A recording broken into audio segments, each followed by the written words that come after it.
trend reversing, and this last directional swing from this low to that high, 50% right at market structure here.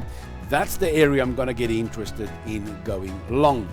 If you look at the pound here, very weak, and that stock market bullish.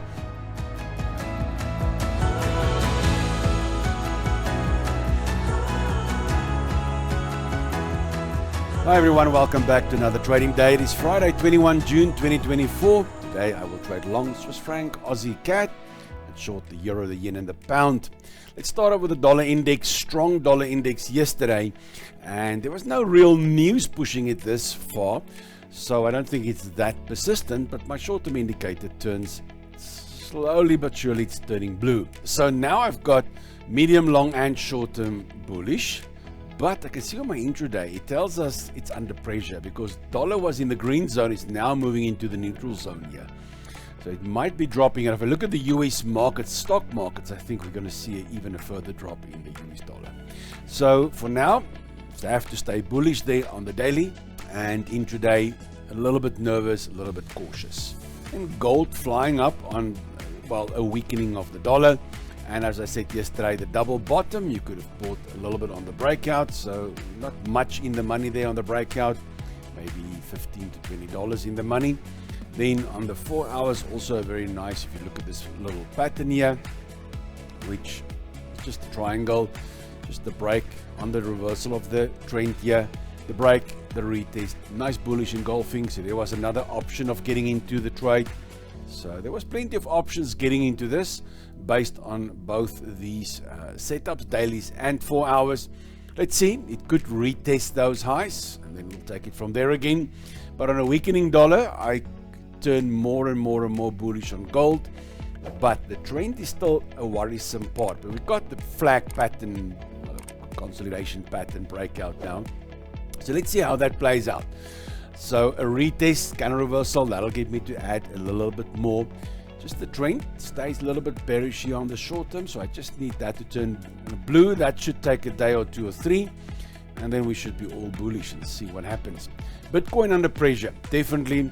Tried for 2 days now, bouncing, bears coming in, bouncing, bears coming in. So still battling with the $65,000 levels. It's just on that level. It's the 61% FIP level. So very difficult making an argument for bullishness here.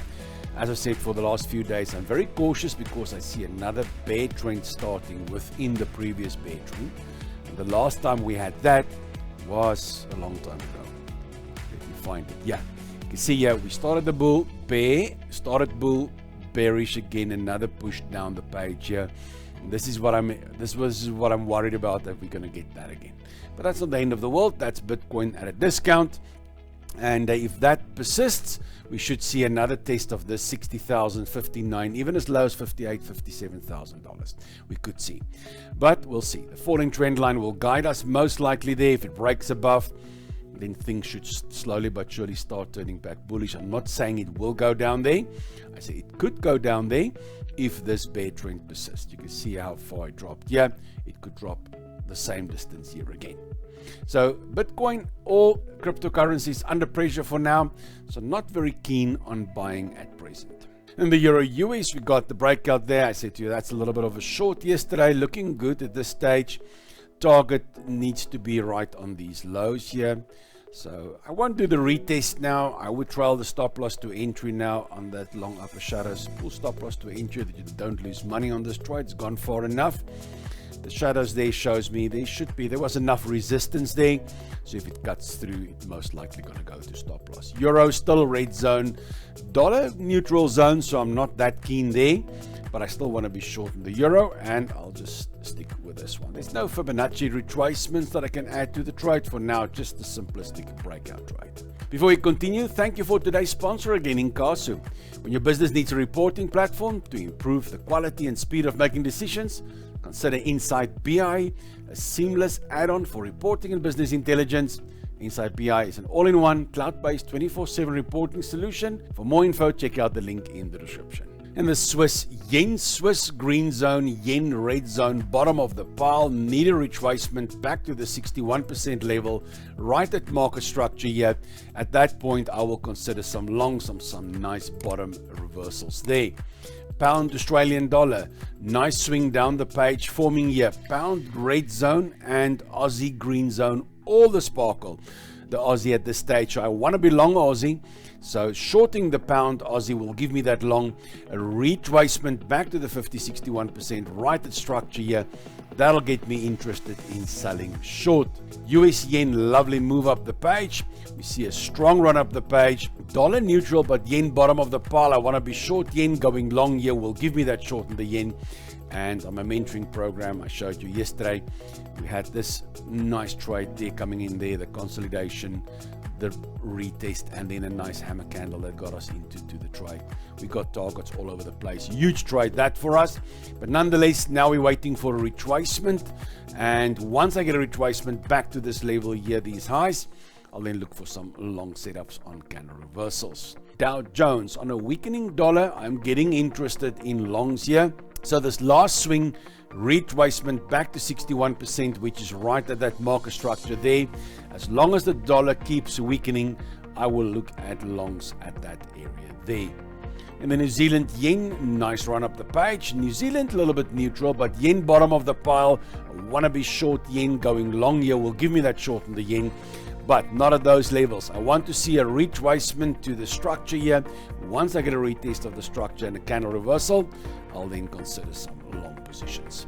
Pound CAD, big run down the page. Pound red zone, CAD green zone. So I want to be short here, but not at these levels. I would love to see a retracement back to a very strong level. You can see how we picked it up here.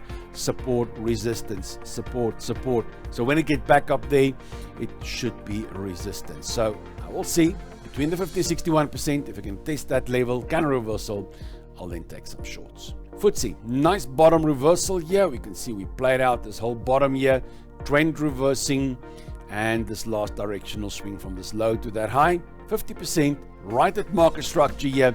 That's the area I'm going to get interested in going long. If you look at the pound here, very weak, and that stock market bullish.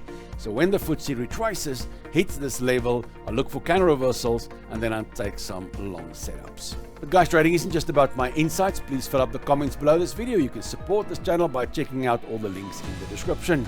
Thank you for joining me today on this trading journey. Remember that trading carries risks, so don't forget to trade responsibly and never trade with money you cannot afford to lose.